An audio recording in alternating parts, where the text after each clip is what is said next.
Well, national security to me in Hong Kong, from Hong Kong, is probably a little bit different from for the rest of the countries here, because in Hong Kong we are not responsible for our own national defense. The central government is. So for Hong Kong, I think when we talk about national security, it would really means a bit more like what would be the activities that would affect the national security of the whole country, and also to quite an extent the safety of the city itself.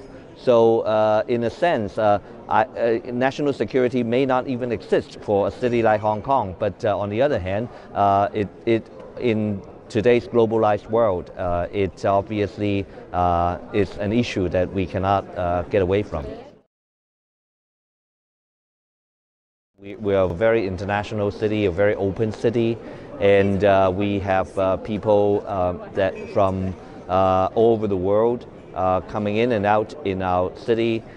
Even though I think we are always looked at as a relatively safe city, but on the other hand, a lot of the activities that are affecting the region will have an effect on us, including some of the instability in the rest of Asia, China mainland itself, and so on.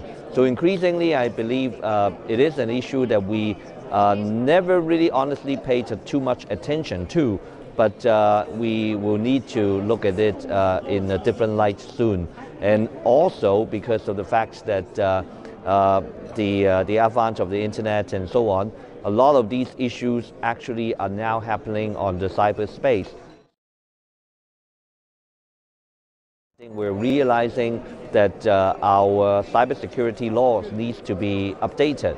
And also sometimes it's not just the law, it's also with whether or not law enforcement will be able to enforce effectively.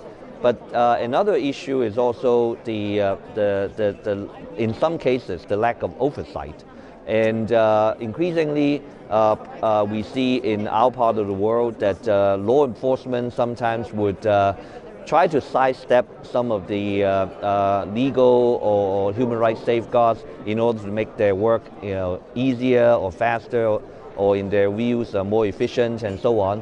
And I think that is one area that we have to be very careful about, particularly as parliamentarian. Where do we draw the balance between personal rights and security?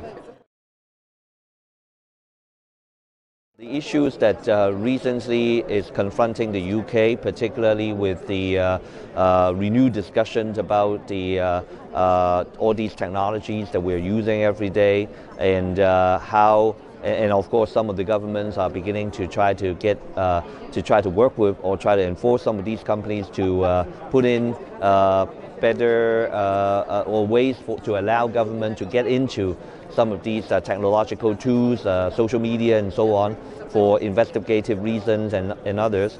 That is actually a great concern in our part of the world, because unlike the UK or some of the Western countries where you have a good oversight, you have a democratic government and so on, in many cases in Asia and elsewhere, our governments don't act that way. And if the technology do allow these backdoor to things such as encryption and so on, it will be a big issue in our part of the world, because governments will definitely abuse it. So that is an issue that I think I would be interested in finding out or understanding more the views from the rest of the world. And in my opinion, there needs to be a balance. Obviously, we know that this is an issue that Western countries are confronting with terrorism and so on. But on the other hand, where do we draw the line or the balance? Because something that might help protect citizens in this part of the world may end up to be a tool or a way that authoritative governments may use to regulate, or actually to censor, or to put surveillance on its own citizens.